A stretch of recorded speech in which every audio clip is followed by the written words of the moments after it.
combination of things. One, when you're transitioning into or out of the sleep state, it's a huge change, right? It's a huge change. Just think, you lay down and you go unconscious. Sounds kind of like death, and your body can interpret it that way.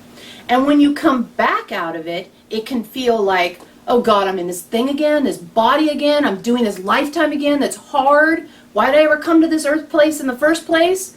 And you can have that re-entry, in essence, re-entry issues, where it's like, I'm doing this again. So a thing to do if you're having the morning fear pattern is to say, I'm choosing to be here. And see what resistance you have to telling yourself that.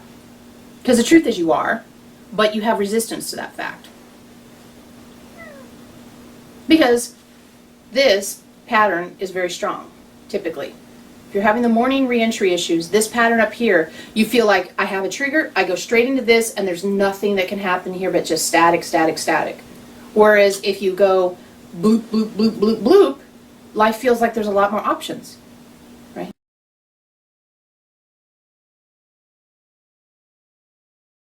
Because some people get really afraid right when they start to fall asleep because it's just usually alternate expression connections about dying.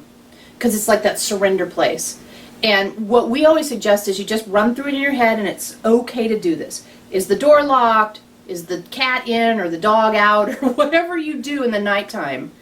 Allow yourself to not be as necessarily ritualistic about it, like, I feel safe because the door is locked. But just to talk yourself into, I have prepared a safe place for myself to have this other way of being human happen.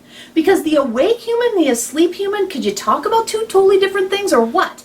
That's like so different, right? You're having such a radically different thing. I don't think we've ever talked about this before.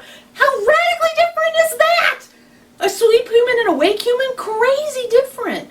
So yeah, your survival instinct has to have a relationship to both of those things. And probably the only reason all of you don't have a hard time falling asleep is because it just hasn't killed you yet.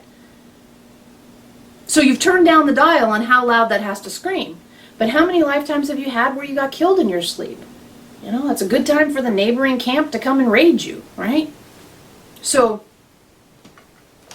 there's lots of reasons for you to be afraid. So being afraid isn't wrong. It's how you handle the fact that you're afraid. And yeah, there's a great reason to be afraid right before you go to sleep. And how about instead of that fear, we have fascination, the exploration of the sleep state. Usually it's either past life or current life jeopardy during the night. So as adults, you can say, you know, I've secured my home. And as younger people, you know, if younger people are having a hard time falling asleep, you can reassure them by taking them around and showing them that you've locked the door. And you might say, well, but isn't that being habitual? I'm like, well, sometimes healthy habits are just that, healthy.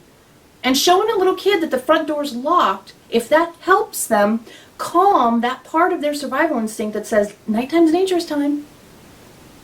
It's a good trade-off in the beginning, right, as they're growing up. And if you have to do it as an adult, most of you lock the door before you go to bed. Why? It makes you feel safer.